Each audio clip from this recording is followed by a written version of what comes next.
हरे कृष्णा। सभी वैष्णव भक्तों के चरणों में दंडवत प्रणाम। भगवान के 24 अवतारों की कथा। तो अभी तक हमने भगवान के 20 अवतारों का श्रवण किया है। अब हम 21वें अवतार को श्रवण करेंगे। श्री बद्रीपति नर नारायण अवतार की कथा। दक्ष कन्या धर्म की पत्नी मूर्ति के गर्भ से भगवान नर नारायण के रूप में प्रकट हुए। उन्होंने आत्म तत्व का साक्षात्कार करने वाले उस भगवत आराधन रूप कर्म का उपदेश किया जो वास्तव में कर्म बंधन से छुड़ाने वाला और नैष्कर्म स्थिति को प्राप्त करने वाला है।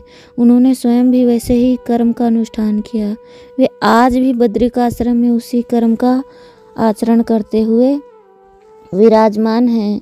इंद्र ने यहाँ आशंका करके कि ये अपने घोर तप द्वारा मेरा पद छीनना चाहते हैं, उनका तप भ्रष्ट करने के लिए सदल बल कामदेव को भेजा।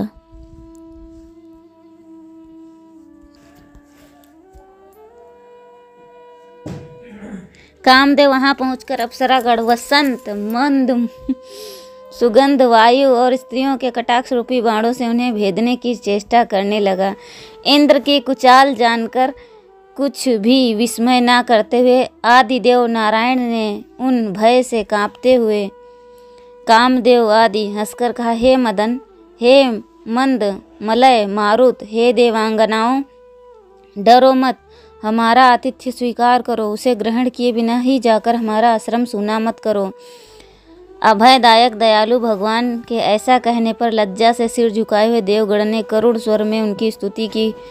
तत्पश्चात भगवान ने बहुत सी ऐसी रमणियाँ प्रकट की जो अद्भुत रूप लावण्य से संपन्न और वस्त्र अलंकार से सुसज्जित थीं तथा भगवान की सेवा कर रही थीं। साक्षात लक्ष्मी के समान रूपवती स्त्रियों को देखकर उनके रूप लावण्य की महिमा से कांतिहीन हुए देवगण उनकी अंग की दिव्य गंध से मोहित हो गए। अब उनका गर्व चूर चूर हो गया। तब अत्यंत दीन हुए उन अनुचरों से भगवान हंसकर बोले, इनमें से किसी एक को तुम्हारे अनुरूप को स्वीकार कर लो, वह स्वर्गलोक की भूषण होगी। देवगण ने जो आज्ञा कहकर उनको प्रणाम किया और उसी नामक एक अप्सरा के साथ लेकर स्वर्गलोक में इंद्र के पास चले गए।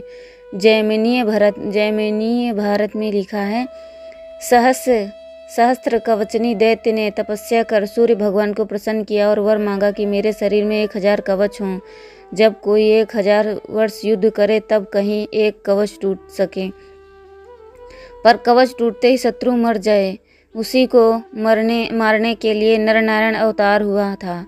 एक भाई 1000 वर्ष तक युद्ध करता और एक कवच तोड़कर मृतक सा बन जाता। दूसरा भाई उन्हें मंत्र से जिलाकर और स्वयं 1000 वर्ष युद्ध करके दूसरा कवच तोड़कर मृतक सा बन जाता। तब पहला भाई उन्हें जिलाता और स्वयं युद्ध करता। इस तरह से लड़ते लड़ते जब 1001 कवच रह गया तब दैत्य भागकर सूर्य में लीन हो गया। और जब नर नारायण भगवान बद्रिकाश्रम में जाकर तप करने लगे, वहीं असुर द्वार पर कर्ण हुआ, जो गर्भ से ही कवच धारण करके पैदा हुआ था। तब नारायण ने ही अर्जुन और कृष्ण हो उसे मारा।